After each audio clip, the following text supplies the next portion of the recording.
شاہد تار پر ہر آن رحمت کی نظر رکھنا، کرے دن رات یہ سنت کی خدمت یا رسول اللہ۔ الحمدللہ رب العالمین والصلاة والسلام على سید المرسلین، اما بعد فاعوذ باللہ من الشیطان الرجیم، بسم اللہ الرحمن الرحیم۔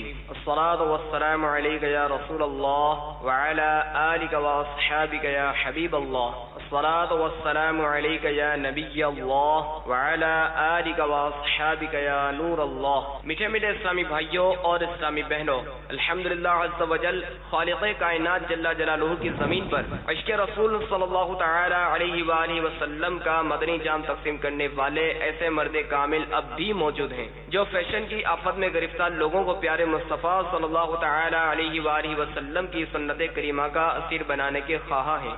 یہ اللہ عز و جل کا خاص کرم ہے کہ اس نے ہمیں اس پرفتن دور میں تبلیغ قرآن و سنت کی عالمگیر غیر سیاسی تحریک دعوت اسلامی کا مدنی ماحول اور شیخ طریقت امیر اہل سنت ابو بلال حضرت علامہ مولانا محمد الیاس اطوار قادری رضوی دامت برکاتہم العالیہ جیسے ولی کامل کی صحبت باثر سے نوازا۔ یقیناً امیر اہل سنت دامت برکاتہم العالیہ ان عظیم ہستیوں میں سے ایک ہیں جن کی مخلصانہ جد و جہد کی برکت سے ہزاروں نہیں بلکہ لاکھوں مسلمان بالخصوص نوجوان برائیوں سے تائب ہو کے نیکیوں کی راہ پر گامزن ہو چکے ہیں۔ الحمدللہ عز و جل بلا مبالغہ امیر اہل سنت دامت برکاتہم العالیہ نے اپنے سنتوں پر بیانات کے ذریعے لاکھوں مسلمانوں کے دلوں میں مدنی انقلاب برپا کر دیا۔ لہذا تمام اسلامی بھائی اور اسلامی بہنیں اس بیان کو توجہ کے ساتھ سماعت فرمائیں۔ للہ رب العالمین والصلاة والسلام على سید المرسلین، اما بعد فاعوذ باللہ من الشیطان الرجیم، بسم اللہ الرحمن الرحیم۔ الصلاة والسلام علیک یا رسول اللہ وعلى آلك وأصحابك يا حبيب الله، الصلاة والسلام عليك يا نبي الله وعلى آلك وأصحابك يا نور الله۔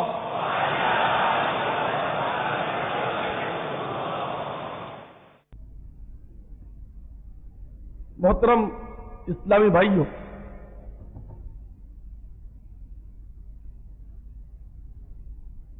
الحمدللہ میں نے مناسب سمجھا کہ کیوں نہ ہم اپنے عظیم محسن اور پیروں کے پیر دستگیر روشن ضمیر قطب ربانی محبوب سبحانی قندیل نورانی الشیخ ابو محمد عبد القادر جیلانی قدس سر ربانی کی سیرت نورانی پر کچھ باتیں عرض کروں کہ اس روشنی کے مینار سے الحمدللہ اکوان عالم روشن ہو رہے ہیں۔ اے کاش ہمارا دل بھی ان کے نور سے جگمگا اٹھے۔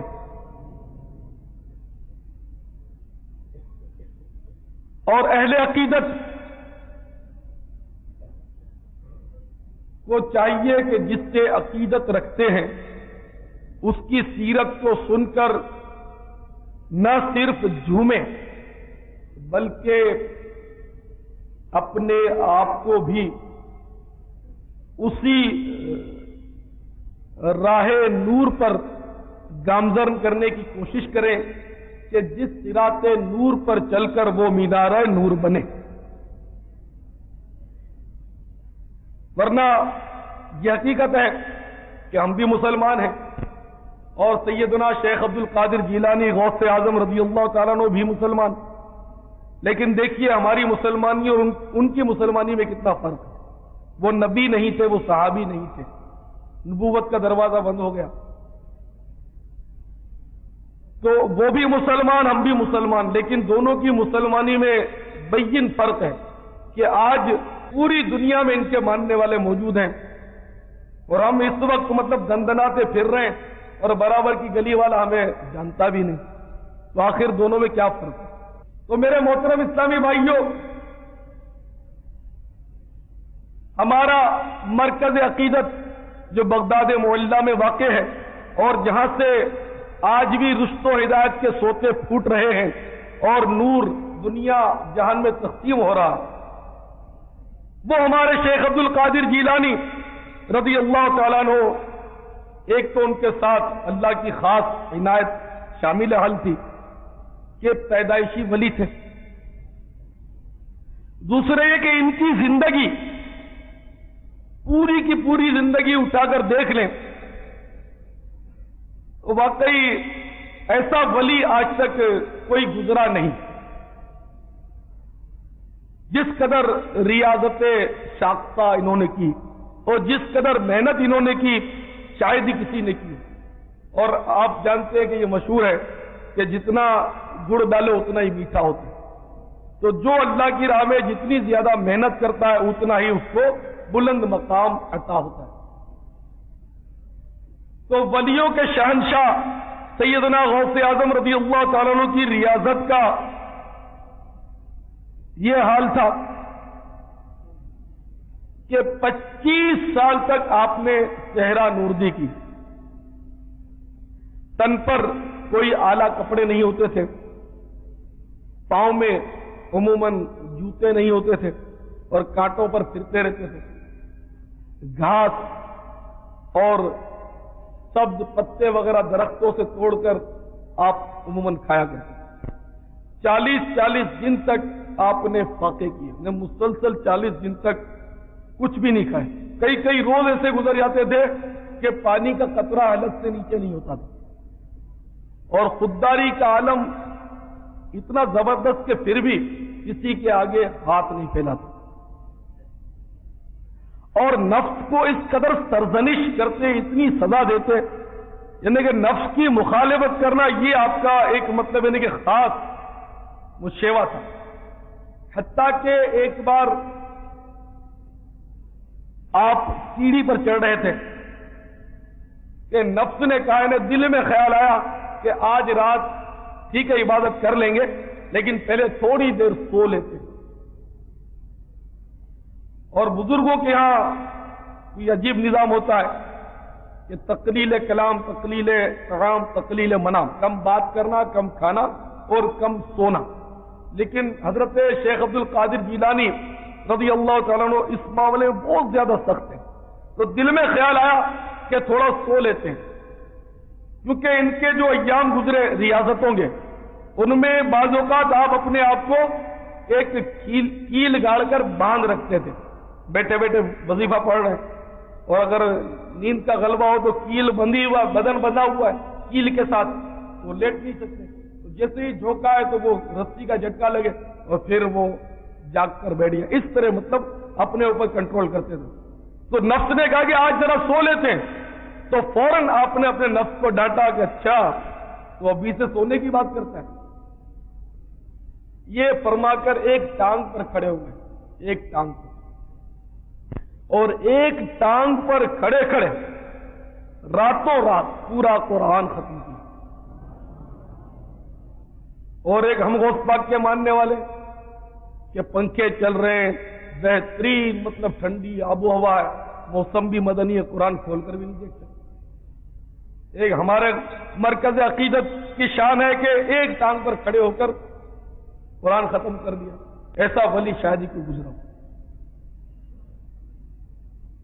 اور 40 سال مسلسل آپ نے ایسے گزارے ہیں کہ عشاء کے وضو سے فجر کی نماز پڑھی، جو ہم لوگوں کے لیے ناممکن ہے. اس قدر ریاضت اور آپ نے مطلب یعنی کہ مجاہدات کی ہے کہ عقل دنگ رہ جاتی ہے، عقل کام نہیں کرتی. آپ کو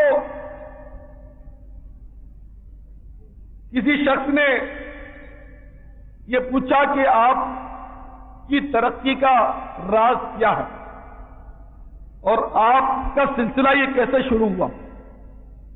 تو آپ نے فرمایا کہ میری ترقی کا راز جو ہے، جو سلسلہ میں نے شروع کیا ہے، اس کا راز یہ کہ سچ، میں نے ہمیشہ سچ بولا ہے، کبھی بھی زندگی میں جھوٹ نہیں بولا۔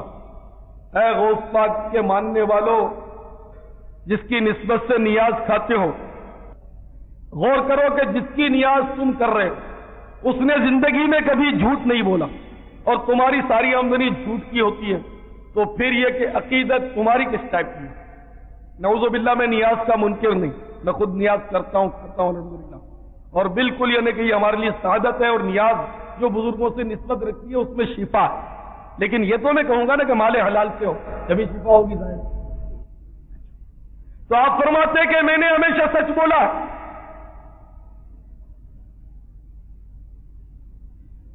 یہاں تک کہ ارشاد فرمایا کہ میں بالغ ہو چکا تھا، اس دن عرفے کا دن تھا، یعنی 9 ذی الحجہ تھی، میدان عرفات میں حاجی جمع تھے۔ اس دن کا واقعہ آپ نے سنایا۔ آپ اپنے گاؤں میں تھے جیلان میں، اور میں باہر گلیوں میں جا رہا تھا کہ ایک بیل مجھے نظر آیا، تو میں اس بیل کے پیچھے چل دیا، جیسے لڑکے بالے بیلوں کے پیچھے چل پڑتے ہیں، بلیوں کے پیچھے بھاگتے ہیں، میں بیل کے پیچھے چلنے لگا۔ تو اچانک اس بیل نے مڑ کر میری طرف دیکھا اور مجھ سے یوں مخاطب ہوا، اے عبد القادر،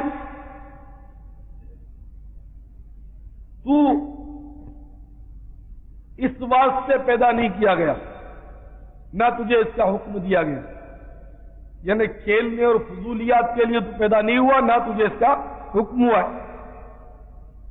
آپ فرماتے میں ڈر گیا، اور ڈر کر اپنے گھر کے چھت پر چڑھ گیا۔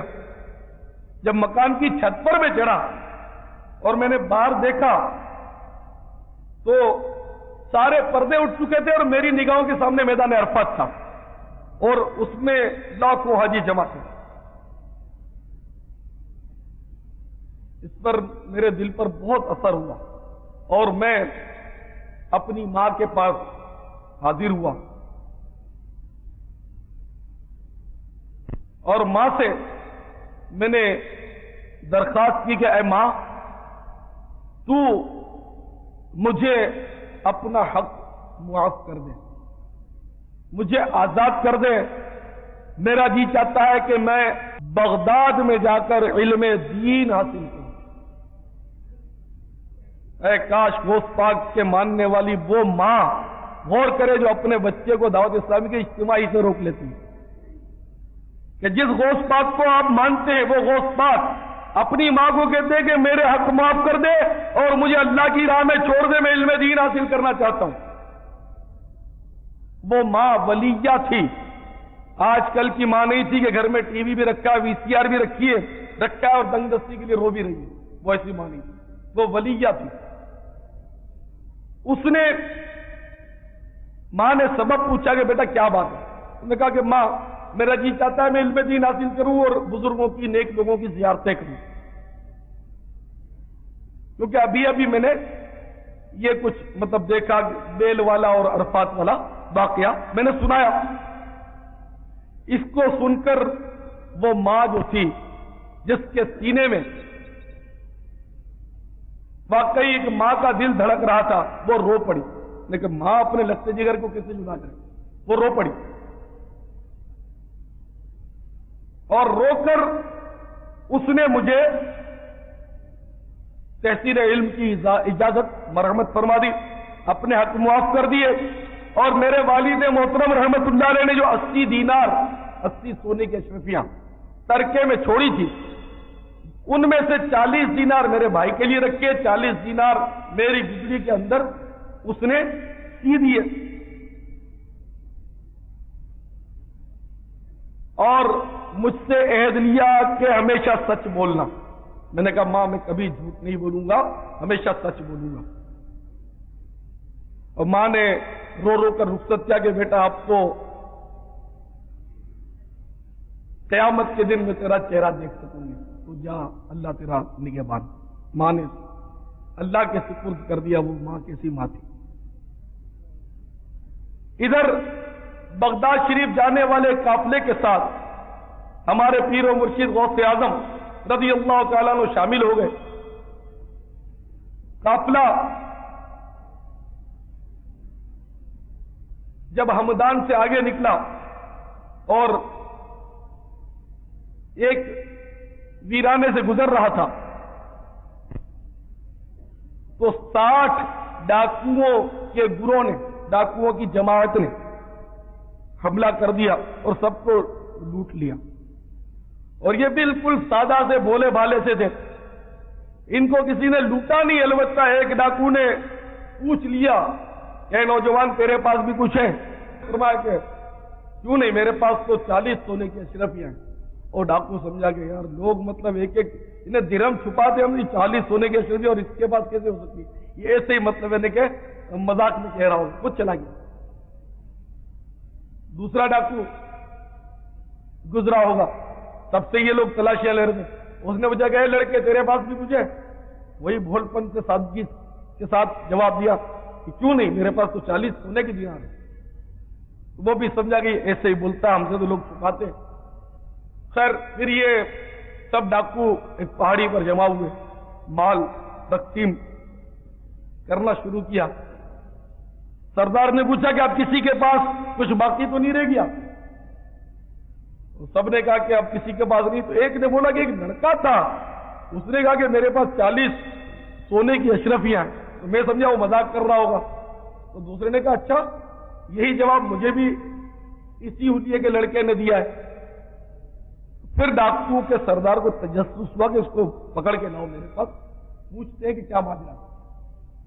چنانچہ حضور سیدنا غوث اعظم رضی اللہ تعالیٰ عنہ کو ساتھ لے کر وہ ڈاکوؤں کے پاس، سردار کے پاس لے آئے، اور سردار نے پوچھا کہ نوجوان بتا تیرے پاس کیا ہے؟ وہی سادگی سے جواب دیا کہ کیوں نہیں، میرے پاس تو 40 سونے کی اشرفیاں موجود ہیں۔ تو سردار بولا کہ وہ کہاں ہے؟ تو آپ نے گدڑی دکھا دی کہ یہ رہی تھی۔ اب گدڑی کو جب پھاڑا گیا تو واقعی اس میں 40 دینار نکلے، سونے کے۔ ڈاکو دنگ رہ گیا اور بولا کہ نوجوان، لوگ تو ایک معمولی سا سکہ بھی ہم سے چھپاتے ہیں، اور تم نے یہ 40 سونے کی اشرفیاں ہم پر کیوں ظاہر کر دی؟ اس میں کیا حکمت ہے؟ تو بڑی سادگی کے ساتھ جواب دیا، کیونکہ جو سادگی کا امپریشن ہوتا ہے وہ بناوٹ اور تصنع اور دیکھ دکھاؤ کا نہیں ہوتا۔ بڑی سادگی سے آپ نے جواب ارشاد فرمایا کہ میری ماں نے چلتے ہوئے مجھ سے وعدہ لیا تھا کہ بیٹا ہمیشہ سچ بولنا، تو مجھے بڑا ڈر لگتا ہے کہ ماں کو کیا ہوا وعدہ میں کیسے مطلب ہے کہ ختم کر دوں، اس لیے میں نے سچ بتا دیا۔ اس سادگی کی تاثیر کا تیر اس ڈاکوؤں کے سردار کے دل میں پیوست ہو گیا، اور اس کی آنکھوں سے آنسو جاری ہو گئے، اس کا دل چوٹ کھا کر تڑپ گیا۔ ڈاکوؤں کا سردار روتے ہوئے بولا کہ نوجوان، تیرے اندر عجیب کشش ہے، تیری آواز میں پتہ نہیں کیا جادو ہے کہ میرا دل کانپ اٹھتا ہے۔ اے نوجوان، تو کیسا نوجوان ہے کہ تو اپنی ماں سے کیا ہوا عہد نہیں توڑتا، جبکہ میں اچھا خاصا سمجھدار ہو کر، تجربہ کار ہو کر، میں نے اپنے خدا سے کیے ہوئے بے شمار عہد توڑ دیے ہیں۔ اے نوجوان، جلدی اپنا ہاتھ دے، اور میں آج تیرے ہاتھ پر توبہ کرتا ہوں کہ آج کے بعد میں کبھی اللہ کا عہد نہیں توڑوں گا، اس کی نافرمانی نہیں کروں گا۔ رو رو کر اس نے حضور غوث اعظم رضی اللہ تعالیٰ عنہ کے دست حق پرست پر بیعت کی، توبہ کی۔ جب دوسرے ڈاکوؤں نے، جو 59 ڈاکو باقی تھے، انہوں نے جب اپنے سردار کو اس طرح روتے دھوتے دیکھا، ان پر بڑا اثر ہوا۔ وہ یک بیک زبان پکار اٹھے کہ ہمارے سردار، جب تم ڈکیتیوں میں اور لوٹ مار میں ہمارے سردار تھے، تو آج سے ہم توبہ میں بھی آپ کو اپنا سردار تسلیم کیے لیتے، ہم بھی توبہ کیے لیتے۔ چنانچہ وہ سب کے سب تائب ہو گئے، اور میرے آقا سیدنا غوث اعظم رضی اللہ تعالیٰ عنہ کے ہاتھ پر انہوں نے بیعت کر لی۔ حضور غوث پاک فرماتے ہیں کہ یہ میرے لیے پہلا اتفاق تھا کہ 60 ڈاکوؤں نے میرے ہاتھ پر توبہ کی۔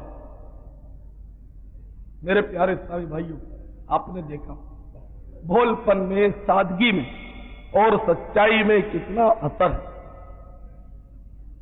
اس کے برخلاف جو لوگ بناوٹ کرتے ہیں، تصنع کرتے ہیں، طرح طرح کے انداز لوگوں کو متاثر کرنے کے لیے، لوگوں کو اپنی طرف کھینچنے کے لیے اختیار کرتے ہیں، ان کا کیا اثر ہوتا ہے؟ اور آپ نے سچائی کا پھل دیکھا، وہ بے وقوف اور نادان اور احمق لوگ اس پر غور کریں جو یہ بڑی لاپرواہی کے ساتھ کہہ دیا کرتے ہیں جی سچ کا زمانہ نہیں ہے، جھوٹ کے بغیر گزارا نہیں ہے، جھوٹ نہیں بولو تو کاروبار نہیں ہوتا ہے، دھندا نہیں ہوتا، یہ بیپار میں تو جھوٹ چلتا ہے۔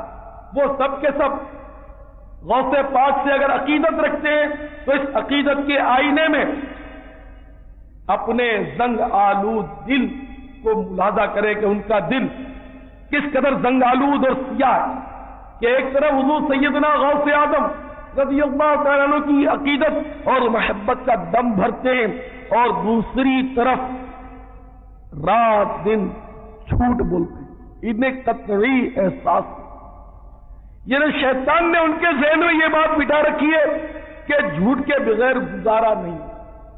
تو حضور غوث اعظم رضی اللہ تعالیٰ عنہ کے ذہن میں یہ بات کیوں نہیں آئی کہ میرے پاس 40 دینار ہیں، سونے کے اشرفیاں ہیں، چلیے میں بھی جھوٹ بول لیتا ہوں، سچ بولوں گا تو وہ لوگ چھین لیں گے۔ ظاہر جب آپ نے ارشاد فرمایا کہ میرے پاس 40 دینار ہیں تو اس کے نتائج بھی آپ کے سامنے ہوں گے کہ عین ممکن ہے کہ یہ لوگ مجھ سے چھین ہی لیں گے۔ یہ سوچتے ہوئے آپ نے فرمایا ہوگا، سچ سچ بتا دیا ہوگا، لیکن آپ نے دیکھا کہ پھر بھی اللہ تعالیٰ نے ان پر کتنا کرم فرمایا اور کتنی نوازشیں فرمائی۔ اس وقت تک ہم اللہ تعالیٰ کی بارگاہ میں کوئی مقام نہیں پا سکتے جب تک ہماری سیرت اور کردار درست نہ ہو جائے۔ صرف تصنع کرنے سے، بناوٹ کرنے سے، لمبے چوڑے لیکچر دینے سے، فلسفے جھاڑنے سے، تصوف کی باتیں کرنے سے کوئی صوفی اور کوئی بزرگ نہیں بن سکتا۔ جیسا کہ کسی کو کہنا پڑ گیا فی زمانہ جو کچھ ہو رہا ہے کہ رہ گئی رسم ازاں روح بلالی نہ رہی، فلسفہ رہ گیا تلقین غزالی نہ رہی۔ یعنی اب واقعی پوزیشن یہی ہے کہ بڑے بڑے آپ کو تصوف جھاڑنے والے ضرور ملیں گے، لیکن ان کا دل تصوف کے اثر سے بالکل خالی نظر آئے۔ واقعی ہم لوگوں کا اب یہی حال ہے کہ صرف مطلب یہ کہ اذان ہے، بلالی سوز نہیں ہے، فلسفیانہ خطابات ہیں لیکن اس کے اثرات مرتب نہیں ہوتے۔ لمبا چوڑا لیکچر دے لیا، اپنا ہی دل خالی ہے تو اگلے پر اثر کیا ہوگا، اس نے کب اپنی اصلاح کرنی ہے۔ تو اے میرے غوث اعظم رضی اللہ تعالیٰ عنہ کے چاہنے والوں، ماننے والوں، اگر تمہاری عقیدت حضور سیدنا غوث اعظم رضی اللہ تعالیٰ عنہ سے واقعی وابستہ ہے تو سچ کو اپنا لوگے تو اس عقیدت کو انشاءاللہ 4 چاند لگ جائیں گے۔ اور سچائی ہمیشہ سچائی ہے اور ہر دور میں وہ سچائی ہے اور ہر حال میں اس کے نتائج اچھے ہی مرتب ہوتے ہیں۔ کسی نے ایسے ہی نہیں کہہ دیا کہ سانچ کو آنچ نہیں، یعنی سچ جو ہوتا ہے وہ سچ ہوتا ہے اور سچ بولنے والا ہمیشہ تیر ہی جاتا ہے۔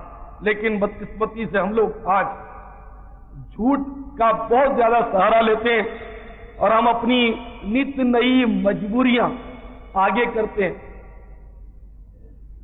حالانکہ موت جو ہے وہ ہم سب پر منڈلا رہی ہے۔ ہمارے سر پر ایک ایسی تلوار لٹک رہی ہے کہ جو ایک کچے دھاگے میں بندھی ہوئی ہے، عین ممکن ہے کہ یہاں سے اٹھنا نصیب نہ ہو اور موت آ جائے۔ تو یہ کہ یہ مجبوریاں، یہ پریشانیاں، وہ مجبوریاں، فلاں مجبوریاں، یہ سب اپنی جگہ پر ہے، لیکن موت جو آنے والی ہے اس کو کوئی ٹال نہیں سکتا۔ تو اگر سچ کو نہیں اپنایا، اے غوث پاک کے ماننے والوں، اگر جھوٹ بولتے رہے تو یاد رکھو جھوٹ بولنے کی سزا بڑی کڑی ہے۔ جیسا کہ میرے پیارے آقا مدینے والے مصطفیٰ صلی اللہ تعالی علیہ وسلم کا فرمان عالی شان ہے کہ ایک مرتبہ رات خواب میں دو آنے والے آئے اور مجھے ایک پہاڑ پر لے چلے۔ اس پہاڑ پر میں نے ایک منظر دیکھا کہ ایک شخص لیٹا ہوا ہے، دوسرا شخص اس کے سرانے بہت بڑا پتھر لیے کھڑا ہے۔ دیکھتے ہی دیکھتے سونے والے کے سر پر اس نے پتھر دے مارا، سر پھوٹ گیا، چکنا چور ہو گیا۔ میرے استفسار پر بتایا گیا، یہ حدیث کا خلاصہ ہے، میرے استفسار پر بتایا گیا کہ یہ شخص وہ ہے کہ قرآن یاد کر کے اس نے بلا دیا اور نمازوں کے وقت یہ سویا رہتا تھا۔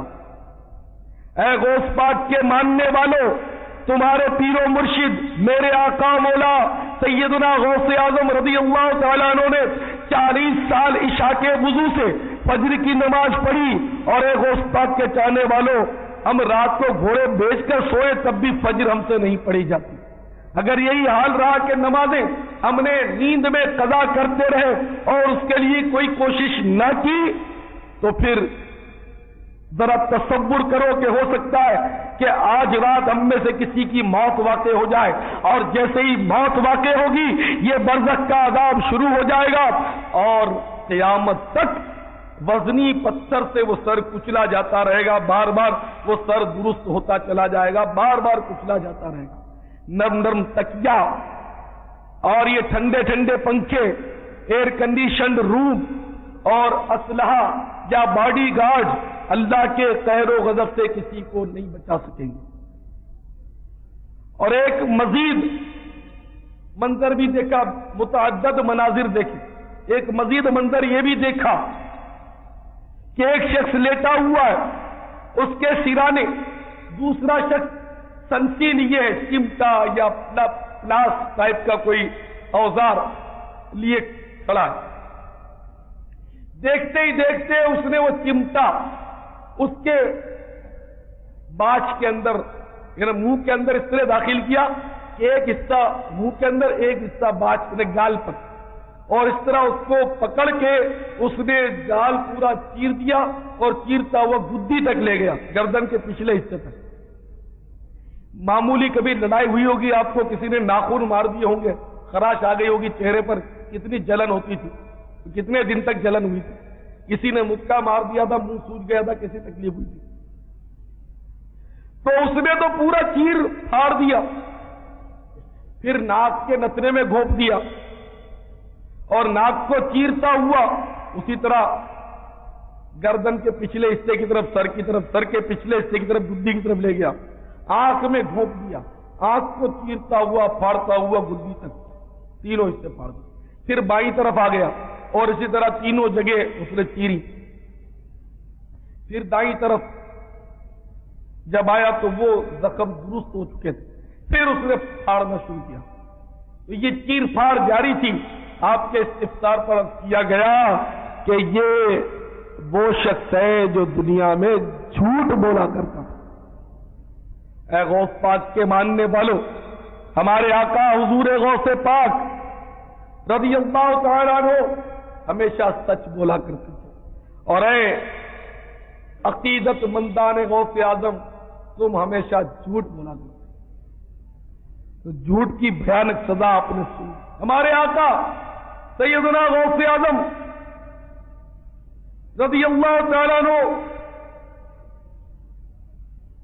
نے بڑی تکلیفیں اور بڑی مشقتیں آپ نے اللہ کی رضا جوئی کے لیے برداشت کی، اور آپ نے حدیث پاک تو سنی ہی ہوگی کہ جنت تلواروں کی چھاؤں میں، کیونکہ ہمیں جنت بھی چاہیے اور دنیا کی نیند بھی بڑی میٹھی ہے، اس میں نمازیں بھی قضا کریں گے، جنت بھی چاہیے، اور جناب والا جھوٹ بھی بولنا ہے، جنت بھی چاہیے، داڑھی بھی منڈوانی ہے جو کہ حرام ہے، جنت بھی چاہیے اور فوٹو بھی کھنچوانے، ایک سے ایک پوز بنوانے، جنت بھی چاہیے اور ٹی وی پر ڈرامے بھی دیکھنے، جنت بھی چاہیے اور فلموں کو بھی نہیں چھوڑنا، گانوں کو بھی نہیں چھوڑنا، بازوں کو بھی نہیں چھوڑنا، ماں باپ کا ستانا بھی موقوف نہیں کرنا، اپنی اولاد کی نیک تربیت بھی نہیں کرنی، گالی گلوچ سے باز بھی نہیں آنا، اور اللہ کو راضی بھی کرنا ہے۔ حدیث پاک میں یہ ضرور ہے، المجاہد من جاہد نفسہ، مجاہد وہ ہے جو اپنے نفس کے ساتھ جہاد کرے۔ مجاہد وہ ہے جو اپنے نفس کے ساتھ جہاد کرے، یعنی نفس کا مقابلہ کرے، نفس کو شریعت کی پیروی کے لیے مجبور محض کر دے اور کسی صورت میں اسے اللہ کی نافرمانی کرنے ہی نہ دے۔ اور یہ یاد رکھیے کہ یہ نفس کے ساتھ جہاد ہے، یہ جہاد اکبر ہے۔ جیسا کہ غزوے سے واپسی کے موقع پر ہمارے آقا صلی اللہ علیہ وسلم نے کچھ اس طرح ارشاد فرمایا کہ اب ہم جہاد اصغر سے جہاد اکبر کی طرف لوٹ رہے ہیں، یعنی چھوٹے جہاد سے اب بڑے جہاد کی طرف، اور یہی جہاد اکبر جو ہے وہ اپنے نفس سرکش کے ساتھ ہے۔ نفس کہتا ہے رمضان کا روزہ مت رکھو تو ضرور رکھنا، نفس جو کہے اس کی مخالفت۔ خیر یہ تو میں نے فرائض کے بارے میں بات کی، حقیقت یہ کہ ہمارے اولیاء جو ہوتے تھے وہ تو ہر معاملے میں نفس کی مخالفت کرتے، وہ تو نوافل اتنی کثرت سے پڑھتے تھے۔ جیسے میں نے غوث پاک کے آپ کو 2-3 باتیں بتائیں کہ فجر اور عشاء ایک وضو سے، اور اس طرح یہ مستحبات سے، یہ فرائض نہیں تھے، واجبات نہیں تھے، لیکن پھر بھی مطلب یعنی کہ اس طرح آپ محنت کرتے۔ اور حدیث پاک ہے مشکاہ شریف کی کہ بندہ نوافل کے ذریعے میرا قرب حاصل کرتا ہے۔ اللہ تعالیٰ کا ارشاد ہے، حدیث قدسی ہے کہ بندہ نوافل کے ذریعے میرا قرب حاصل کرتا ہے، یہاں تک کہ میں اس کی آنکھیں بن جاتا ہوں جس سے وہ دیکھتا ہے، اس کے کان بن جاتا ہوں جس سے وہ سنتا ہے، اس کی زبان بن جاتا ہوں جس سے وہ بولتا ہے، اس کے پاؤں بن جاتا ہوں جس سے وہ چلتا ہے، اس کے ہاتھ بن جاتا ہوں جس سے وہ گرفت کرتا ہے۔ تو اللہ تعالیٰ اس کے یعنی کہ جو قوتیں ہیں، حواس ہیں، ان میں بہت زیادہ طاقت دے دیتا ہے، اور وہ دور و نزدیک کی پھر دیکھ لیتے ہیں، دور و نزدیک کی سن لیتے ہیں، نوافل کے ذریعے وہ اللہ کا قرب حاصل کرتے ہیں۔ تو اللہ آنکھ بن جاتا ہے، تو اللہ تعالیٰ آنکھ کے اندر اتر گیا یہ مانا نہیں، یعنی اللہ تعالیٰ نے اس میں بہت زیادہ بے پناہ قوت دے دی، اور اس میں کوئی ایسی بات بھی نہیں ہے۔ الاخبار الاخیار، حضرت شیخ محقق علی الاطلاق شیخ عبدالحق محدث دہلوی رحمۃ اللہ علیہ کتاب میں نے پڑھا ہے کہ میرے آقا سیدنا غوث اعظم رضی اللہ تعالیٰ عنہ فرماتے ہیں کہ میرا مرید مشرق میں اور میں مغرب میں، اور اگر میرے مرید کی پردہ دری کی جا رہی ہو، اس کا پردہ فاش کیا جا رہا ہو، تو میں اس کی ستر پوشی کرنے والا ہوں۔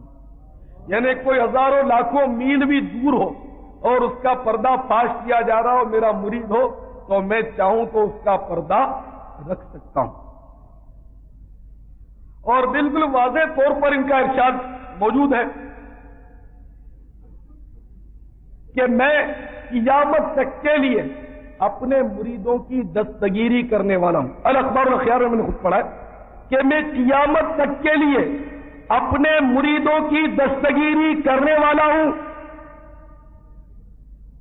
اگر کوئی مشکل کے وقت مدد کے لیے مجھے پکارے تو میں اس کی مدد کے لیے پہنچنے والا ہوں۔ تو اللہ تعالیٰ نے طاقت دی اور یہ آتے اس میں کوئی شک نہیں۔ اس سے بے شمار واقعات مطلب کتابوں میں موجود ہیں کہ اولیاء کرام جو ہے وہ مدد کے لیے تشریف لے آتے اور مدد کرتے ہیں، میں کوئی ایسی وہ مطلب پیچیدگی نہیں ہے الحمدللہ۔ دیکھو نا، ہم ٹیلی فون کرتے ہیں تو پولیس مدد کے لیے آ جاتی ہے، ہم ٹیلی فون کر دیں تو ہمارا کوئی اگر باڈی گارڈ ہے وہ دوسرا وہ آ جائے گا، دوست ہماری مدد کو دوڑ پڑتے ہیں۔ تو یہ دنیاوی معاملات ہیں، اور اولیاء کرام کو اللہ تعالیٰ روحانی طاقتیں اتنی دیتا ہے کہ وہ مطلب ہے کہ بلا شبہ اللہ کی اجازت سے، اللہ کی عطا کردہ طاقت سے وہ مدد کے لیے پہنچ جاتے ہیں۔ تو بہرحال میرے پیارے اسلامی بھائیوں میں عرض کر رہا تھا کہ حضور سیدنا غوث اعظم رضی اللہ تعالیٰ عنہ نے اپنے نفس کے ساتھ بہت زیادہ جہاد کیا. چنانچہ ایسے متعدد اقوال آپ کے کتابوں میں ملتے ہیں کہ تحدیث نعمت کے لیے، لیکن اظہار نعمت کے لیے آپ نے خود بیان فرمایا کہ میں نے ایسا ایسا کیا. اور اگر کوئی بزرگ اپنے کارنامے سنائے، واقعی بزرگ اور اپنے کارنامے سنائے، تو ان کی نیت یہ ہوتی ہے کہ اللہ کا شکر ہے کہ مجھے یہ توفیق ملی. دوسرے اس کا مقصد یہ ہوتا ہے تاکہ لوگوں کو بھی عمل کا شوق پیدا ہو کہ ہمارے یہ بزرگ ہیں، ہمارے پیر و مرشد ہیں، ہمارے یہ رہنما ہیں، اور ماشاءاللہ یہ فلاں فلاں عمل کرتے ہیں، تو ہمیں بھی چاہیے کہ ہم بھی اس طرح عمل کریں تاکہ ہمیں بھی اسی طرح کی منزلیں عطا کی جائیں. تو اس طرح حضور غوث اعظم رضی اللہ تعالیٰ عنہ ہم سست اور کاہلوں کے لیے مطلب بتاتے ہیں کہ کس طرح گویا میں نے یہ منازل طے کی ہے. چنانچہ علماء فرماتے ہیں کہ آپ فرمایا کرتے ہیں کہ میں 25 سال تک عراق کے جنگلوں اور ویرانوں میں پھرتا رہا. 40 سال تک فجر کی نماز عشاء کے وضو سے پڑھی اور 15 سال تک عشاء کی نماز پڑھ کر نوافل میں طلوع فجر تک ایک قرآن مجید ختم کیا. ابتداءً میں اپنا جسم ایک رسی سے باندھ کر اس کا دوسرا سرا دیوار کی میخ کے ساتھ باندھ دیا کرتا تھا کہ اگر نیند غالب آئے اور میں گرنے لگوں تو اس رسی کے جھٹکے سے میں بیدار ہو جاؤں. ایک رات جب میں اپنے معمول کے لیے تیار ہوا، وظائف کے لیے تیار ہوا، تو نفس میں یہ خطرہ آیا، وسوسہ آیا کہ تھوڑی دیر میں سو جاؤں، پھر اٹھ کر قیام کروں گا. آخر نفس کا بھی تو حق ہے. میں اسی وقت کھڑا ہو گیا اور میں نے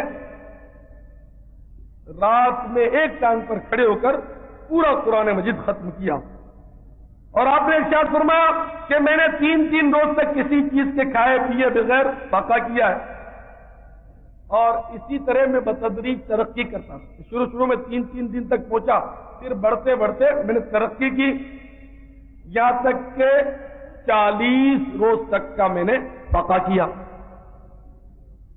اور اس 40 دن کے اندر میں نے نہ کچھ کھایا نہ میں نے کچھ پیا، اور رات کے معمولات میں اوراد و وظائف میں بھی کوئی فرق نہیں آیا. اور آپ نے ارشاد فرمایا کہ ان دنوں میں، جن دنوں میں ریاضات اور مجاہدات کر رہا تھا، شیطان صورتیں بدل بدل کر مجھ پر حملے کرتا رہا. جب میں اس کو ڈانٹتا تو وہ بھاگ کھڑا ہوتا. میں نے برج اجمی میں 11 سال تک گوشہ نشینی اختیار کی اور وہاں ایک ہی مقام پر عبادت کرتا رہا. چنانچہ میرے طویل قیام کی وجہ سے ہی اس کو برج اجمی کہا جاتا ہے. ایک بار اسی دوران میں نے اپنے رب سے عہد کیا، اے اللہ، اس وقت تک کچھ بھی نہیں کھاؤں گا جب تک کوئی غیب سے مجھے کھلائے پلائے نہیں، یعنی جب تک تو نہیں کھلائے گا میں نہیں کھاؤں گا. چنانچہ 40 دن تک میں اس عہد پر قائم رہا اور کچھ بھی نہیں کھایا نہ پیا. 40 دن کے بعد ایک شخص نے آ کر روٹی اور کچھ کھانے کی چیز میرے سامنے رکھ دی اور وہ چلا گیا. میرا نفس اس کی طرف مائل ہوا کہ میں کھا لوں. بھوک 40 دن تو ہم تو زندہ ہی نہیں رہ سکتے، بھوک کی حالت بہت بگڑی ہوئی تھی، اور وہ نفس جو تھا وہ کھانے پر ایک دم مائل ہوا. مگر میں نے کہا خدا کی قسم میں اپنا عہد نہیں توڑوں گا. یہ رکھ کر کیوں چلا گیا، مجھے اس نے کھلایا کیوں، میں نہیں کھاؤں گا.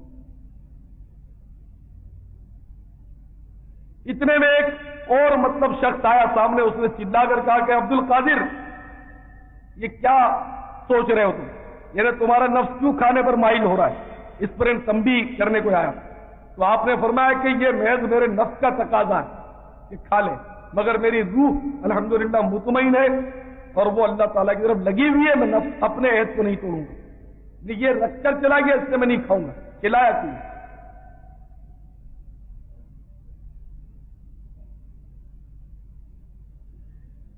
تو اس پر اس شخص نے کہا کہ باب عزیز چلا. میں نے پھر اپنے دل میں کہا کہ میں اپنے عہد سے اس وقت تک عہد پورا نہیں ہوگا میرا جب تک اللہ تعالیٰ خود مجھے مطلب ہے کہ صاف صاف حکم نہ دے. میرا دل مطمئن نہ ہو جائے کہ اللہ کا یہ حکم ہے اور کشف کے ذریعے الہام مجھ پر نہ ہو.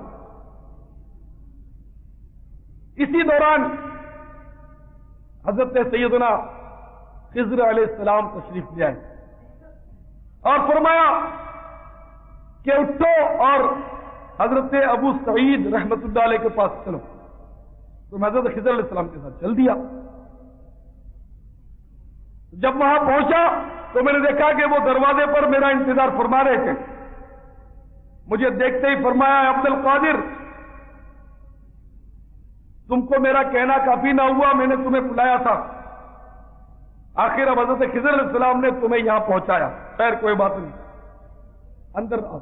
اندر مجھے لے گئے, وہاں کھانا تیار تھا اور انہوں نے اپنے ہاتھ سے مجھے نوالے بھر بھر کے کھلائے. جب میں نے کھایا اور سیر میں ہو گیا,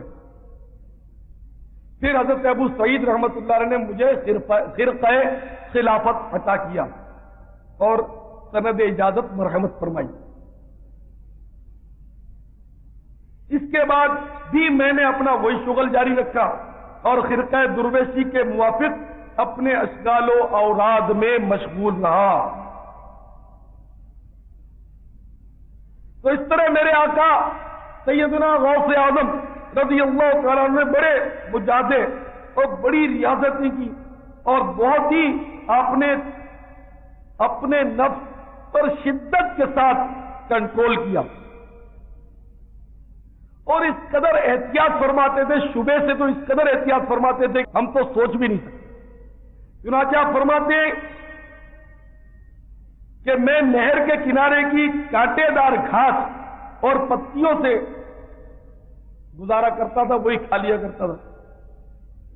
ایک مرتبہ بہت تنگی پیش آئی اور قید سالی ہو گئی, ہر طرف خزاں ہو گئی, پتیاں وتیاں بھی نہیں ملتی تھی کھانے کو.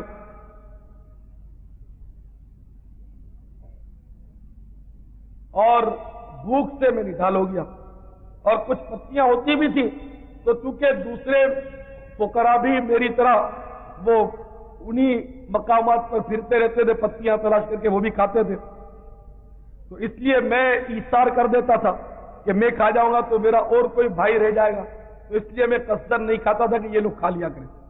یعنی اس سال میں بھی ایثار.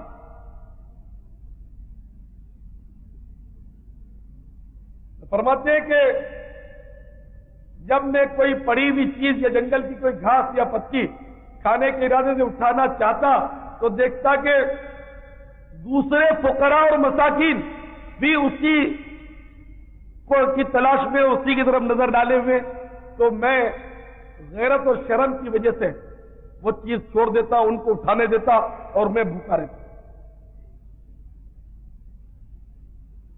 یہاں تک کہ شدت بھوک سے بہت زیادہ کمزور پڑ گیا اور میں سوق ریحانیین پھولوں والے بازار میں پہنچا اور اتنی شدت سے بھوک تھی کہ موت کے آثار ظاہر ہونے لگے کہ اب بھوک کی وجہ سے میں مر جاؤں.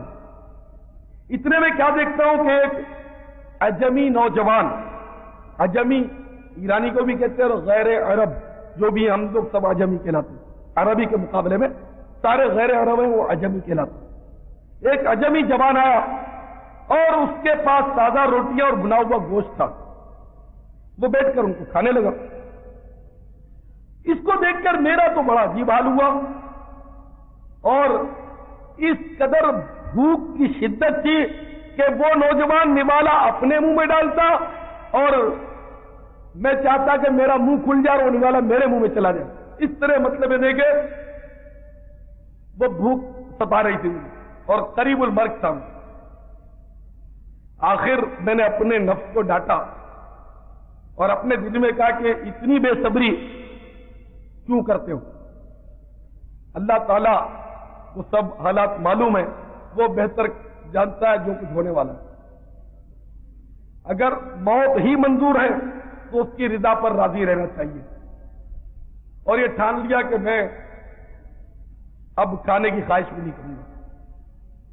انہی خیالات میں گم تھا کہ وہ اجمی نوجوان میری طرف متوجہ ہوا اور اس نے اشارہ کیا کہ بھائی آپ آؤ اور کھانا کھاؤ. میں نے انکار کیا، اس نے اصرار کیا. اس نے پھر اصرار کیا، میں نے پھر انکار کیا. میرا نفس بھی چاہتا تھا کہ اب وہ بیچارہ بار بار بولتا ہے کھا لینا چاہیے، لیکن میں انکار کرتا رہا. آخر اس نے بہت زیادہ مجھے مجبور کر دیا کہ تمہیں کھانا ہی پڑے گا. تو میں نے تھوڑا سا اس میں سے کھا لیا. پھر جب کھانے سے وہ نوجوان فارغ ہوا تو اس نے مجھے پوچھا کہ بھائی تم کون ہو، کیا مشغلہ ہے، کہاں کے رہنے والے ہو؟ تو میں نے کہا کہ میں جیلان کا باشندہ ہوں. تو اس نوجوان نے کہا کہ میں بھی جیلان سے آیا ہوں، جیلانی کا باشندہ ہوں. اور مجھ سے پوچھنے لگا کہ کیا تم اس جیلانی نوجوان کو جانتے ہو جس کا نام عبد القادر ہے اور سید عبداللہ طومری رحمت اللہ علیہ کا وہ نواسہ ہے؟ تو یہ ان کے نانا کا نام تھا، سیدنا عبداللہ طومری رحمت اللہ علیہ، بڑے زاہد زمانہ اور ولی کامل تھے. تو میں نے کہا وہ تو میں خود ہوں عبد القادر، اور میں ان کا نواسہ ہوں. یہ سن کر وہ مضطرب ہو گیا، بے قرار ہو گیا. اس کے چہرے کا رنگ ایک دم فک پڑ گیا اور وہ کہنے لگا کہ خدا کی قسم میں بغداد میں جب سے آیا ہوں تمہیں ڈھونڈتا پھر رہا ہوں، اور میرے پاس جو کچھ رقم تھی وہ میں نے سب خرچ کر دی، اور تمہاری ماں نے مجھے کچھ سونا دے کر بھیجا تھا تمہارے لیے، کیونکہ میں بغداد آ رہا تھا. تمہاری ماں نے کہا کہ اس طرح میرا بیٹا ہے، وہ اگر کہیں مل جائے تو یہ سونا اس کو دے دینا. تو اس نے کہا کہ میں اپنے پیسے سارے خرچ کر چکا اور اب میرے پاس کھانے کا کچھ سامان نہیں رہا. 3 دن تک میرا فاقہ رہا اور بھوک کی شدت سے میں نڈال ہو گیا اور مجھے خطرہ ہو گیا کہ کہیں بھوکا نہیں مر جاؤں.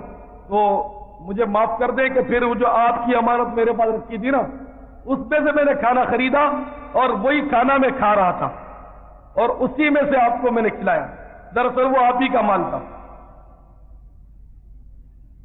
پہلے میں یہ سمجھا کہ آپ میرے مہمان ہیں، لیکن حقیقت یہ تھی کہ میں آپ کا مہمان تھا.